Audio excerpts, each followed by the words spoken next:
মোৰ প্ৰতিটো জন্মদিনৰ দিনা ৰাতি 12টাৰ পৰা 5টা-6টালৈকে মই থিয় হৈ থাকোঁ। বিশেষকৈ মোৰ সমষ্টিৰ আৰু যিখিনি মানুহৰ লগত ব্যক্তিগত পৰিচয় তেওঁলোক আজিৰ দিনটোত আহে আৰু মই যিমান পাৰোঁ চেষ্টা কৰোঁ যাতে সকলোকে খন্তেক সময়ৰ বাবে লগ কৰিব পাৰোঁ। বেচিকেলি যিখিনি মানুহৰ লগত মই ৰাজনীতি বা সমাজৰ কাম আৰম্ভ কৰিছিলোঁ বহুতবিলাক এতিয়া ঘৰত সোমাই আছে, বেমাৰ আজাৰ হৈছে, কোনোবা চাকৰি কৰিবৰ কাৰণে বেলেগ স্থানত থাকে। গতিকে তেওঁলোকৰ ল'ৰা ছোৱালী ভায়েক তেওঁলোকো আহে। গতিকে ইয়াতে 5টামান জেনেৰেশ্যন গোট খাই আছে। যাক 2001ত যাৰ 60 বছৰ হৈছিল তেওঁলোকৰ এতিয়া 90 বছৰ, আহিব নোৱাৰে। তেওঁলোকৰ ল'ৰা আহে, ল'ৰা আহিব নোৱাৰিলে তেওঁলোকৰ ভায়েক আহে। এনেকৈ কেইবাটাও জেনেৰেশ্যন মোকো আহি যেতিয়া কয় মই অমুকৰ ল'ৰা বুলি তেতিয়াহে মই চিনি পাওঁ। সকলোৰে নিজৰ নিজৰ আশীৰ্বাদ দিয়াৰ একোটা প্ৰক্ৰিয়া আছে। যি আশীৰ্বাদ হয় সকলোৱে মই ধন্যবাদ জনাম যে বহুত বছৰ ৰাজনীতি হ'ল, 25 বছৰ। 2001 চনত মই প্ৰথম MLA হৈছিলোঁ।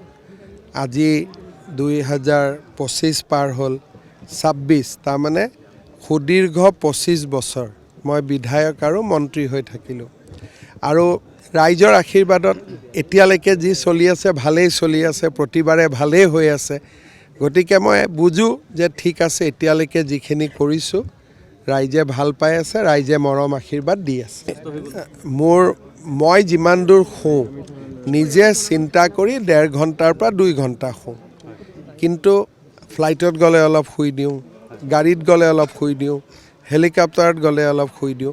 কিন্তু বিচনাত পৰি যাক টোপনি বুলি কয় সেইটো ইলেকশ্যনৰ সময়ত 1.5-2 ঘণ্টা আৰু সাধাৰণ দিনত 5 ঘণ্টা, কেতিয়াবা 5.5 ঘণ্টা। কিন্তু যোৱা আগষ্ট মাহৰ পৰা মই নাভাবোঁ যে মই 2 ঘণ্টাতকৈ বেছি শুইছোঁ বুলি।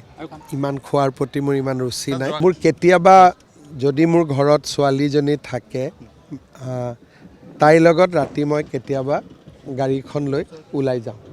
আৰু সেইটো এটা মোৰ হবিয়ে আছে যে অকলে থাকিলে মই নোলাওঁ। কিন্তু তাই যেতিয়া গুৱাহাটীলৈকে আহে তেতিয়া তাইক কাষত বহাই পেলাই মই গাড়ী দি গুৱাহাটীত একপাক মাৰোঁ। কেতিয়াবা এয়াৰপৰ্ট যাওঁ, কেতিয়াবা আমিনগাঁও যাওঁ, কেতিয়াবা শুৱালকুছিলৈকেও যাওঁ, কেতিয়াবা বেজেৰালৈকে যাওঁ। এনেকৈ ৰাতি ঘূৰি ফুৰি থাকোঁ। যদি ছোৱালীজনী আহে, যদি মই অকলে থাকোঁ মই নোলাওঁ ইমান।